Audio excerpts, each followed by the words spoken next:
먹방 유튜버 쯔양을 공갈한 혐의로 수원지검의 수사를 받게 된 유튜버 구제혁. 그런데 이미 협박 등 혐의로 수원지법에서 재판 중인 사건만 8건이고 일부 사건에서는 검찰이 이미 징역형을 구형한 것으로 확인됐습니다. 법조계에 따르면 수원지검은 지난달 수원지법 형사 11단독 김수정 판사 심리로 열린 한 사건에 대한 결심 공판에서 구제혁에게 징역 3년을 구형했습니다.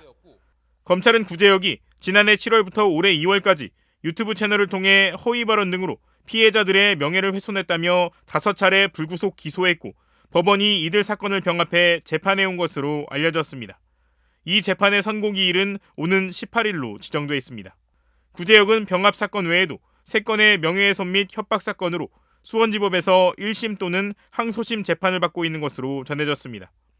구제혁은 한 방송인이 마약 등 문란한 사생활을 했다는 가짜뉴스를 퍼뜨린 혐의로 지난달 기소돼 재판을 앞두고 있고 택배기사를 상대로 갑질했다는 제보가 된 한 시민에게 아들을 언급하며 협박성 문자를 보낸 혐의로 기소돼 지난 4월 벌금 200만 원을 선고받아 항소심 재판이 진행 중입니다. 벌금형을 선고했던 1심 재판부는 협박에 해당하며 고의도 있었다고 보는 것이 타당하다고 밝혔습니다. 현재 검찰이 수사 중인 사건도 이번 쯔양 사건을 포함해 여러 건인 것으로 파악돼 향후 구제혁의 재판은 더 늘어날 것으로 예상됩니다. 이원석 검찰총장이 사이버 레카로 불리는 악성 유튜버들에 대해 엄정 대응을 주문한 만큼 이들에 대한 수사가 강화될 것으로 보입니다.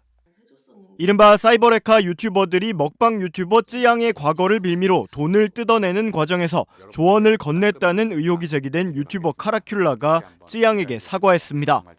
카라큘라는 어제 올린 영상을 통해 사실이 아닌 이야기들로 인해 나름대로 정말 억울한 부분이 있지만 오해의 소지를 불러일으킨 책임은 저에게도 있다고 말했습니다. 먼저 그는 구제혁과의 통화 녹취록상에 들어간 언행과 말투, 욕설 등은 저를 응원해주셨던 분들에게 배신감과 분노가 되셨을 수도 있다며 따끔한 질타를 달게 받겠다. 이 자리를 빌어 정말 죄송하다고 사과했습니다. 특히 자신의 아픈 이야기가 공개되길 원치 않은 쯔양의 이야기가 다시 거론돼 쯔양이 고통스러워하는 걸 알고 있다. 쯔양의 아픈 사연을 알았더라면 구제혁과 절대 그런 통화를 하지 않았을 것이라며 쯔양에게 상처를 드리게 된 점 진심으로 사과드린다고 밝혔습니다.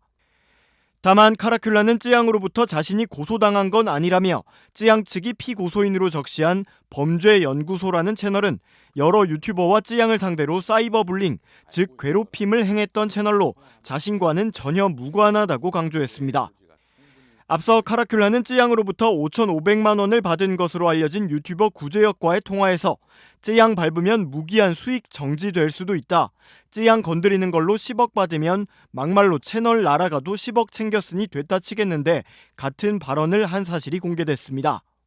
또 구제혁이 다른 통화에서 쯔양 측에서 용돈을 챙겨준다고 하자 될 수 있을 때 많이 받으라고 말한 녹취도 공개됐는데 이를 두고 짜깁기 편집이라며 반발했습니다. 이런 가운데 유튜브 측은 구제혁과 카라큘라, 전국진 등 쯔양을 협박한 의혹을 받고 있는 사이버 레카 유튜브 채널들의 수익화를 중지한 것으로 전해졌습니다. 유튜브 측은 유튜브 플랫폼 밖에서 유튜브 커뮤니티에 해가 되는 행동으로 창작자의 책임에 관한 정책을 위반한 카라큘라 미디어와 전국진, 구제혁 채널의 유튜브 파트너 프로그램 참여가 정지됐다고 밝혔습니다. 먹방 유튜버 쯔양으로부터 고소당한 유튜버 주작감별사 전국진 씨가 관련된 혐의를 일부 인정하고 사과했습니다. 전 씨는 15일 자신의 유튜브 채널을 통해 지난해 2월 27일 유튜버 구제혁을 통해 300만 원을 받았다면서 유튜브를 하며 불순한 의도로 받은 처음이자 마지막 돈이라고 밝혔습니다. 전 씨는 앞서 2020년 11월 쯔양의 과거와 관련한 제보를 받았는데 당시에는 공론화하지 않았지만 이후 코로나 사태가 터지고 생활고를 겪으면서 쯔양에 대한 제보가 생각나 구제혁에게 연락하게 됐다고 말했습니다. 그러면서 구제혁으로부터 돈을 받을 때는 쯔양이 오랜 기간 피해를 받은 피해자라는 걸 제대로 인지하지 못한 상태였다고 주장했습니다. 그래서 그렇게 저의 경제적인 어려움과 쯔양님에 대한 부정적인 생각들, 그리고 구제혁님이 이제까지 그런 행위를 몇 번 했을 거라는 추측, 이런 것들이 합쳐져서 저는 나쁜 사람 돈은 좀 받아도 되지 않나? 라는 그릇된 생각을 하게 되었고, 결국 그런 유혹에 넘어가서 그때 그렇게 구제혁님께 전화를 드렸습니다. 전 씨는 당시 찌양님이 전 남자친구에게 피해를 입었다는 말을 들었을 때도 경제적인 손해 정도만 생각했다며 찌양의 자세한 상황을 라이브 방송을 통해 알게 됐는데 숨기고 싶은 과거가 공개돼 버린 찌양에게 진심으로 죄송하다고 밝혔습니다. 또 다른 피고인인 구재혁은 어제 검찰과 일정 조율 없이 일방적으로 출석해 찌양을 협박한 적이 없고 받은 후원금은 찌양의 과거를 지켜주는 업무의 대가로 받았던 것이라며 빠른 시일 내에 돌려줄 것이라고 주장했습니다. 저에게 리스크 관리를 대한 용역을 부탁한 것은 찌양님 측이었고 저는 이에 대해서 어쩔 수 없이 그 계약을 받아들였을 뿐입니다. 반면 함께 고소된 것으로 알려진 유튜버 범죄연구소는 찌양의 과거에 대해서 언급하거나 비방하는 목적으로 영상물을 만들거나 글을 쓴 사실이 없다며 오히려 뒷돈을 요구한 구재혁 등을 맹비난해왔다고 반박했습니다. 범죄연구소는 채널 게시판을 통해 이같이 주장하고 찌양의 전 연인인 전 소속사 대표가 가족과 함께 억울하게 죽은 부분이 있어서 정확한 해명이나 증빙 자료를 대중에게 공개 바란다는 부분을 고소하시려면 얼마든지 하라고 덧붙였습니다. 지금까지 버텨줘서 고마워요. 창창한 앞날이 있으니 꼭 행복하게 잘 살아요. 교제폭력을 고백한 찌양의 동영상에는 응원 댓글이 5만 개 넘게 달렸습니다. 그런데 평소 묵묵히 살면서 이럴 때 마음을 보태는 이들과 달리 늘상 약점을 폭로하고 괴롭히면서 돈을 뜯고 타인의 삶을 망가뜨리는 이들도 있죠. 이번 일로 교제폭력 처벌의 맹점과 함께 폭로와 괴롭힘을 일삼는 유튜버 문제를 짚고 넘어가야 한다는 지적이 나오고 있습니다. 정동욱 기자가 취재했습니다. 부산 돌려차기 사건 가해자 실체를 폭로하며 구독자 30만 명을 모은 유튜브 채널입니다. 지난 5월 운영자가 구속됐습니다. 압구정 롤스로이스 뺑소니 사건과 관련해 폭로를 하겠다며 가해자 측으로부터 3억 원을 받은 혐의입니다.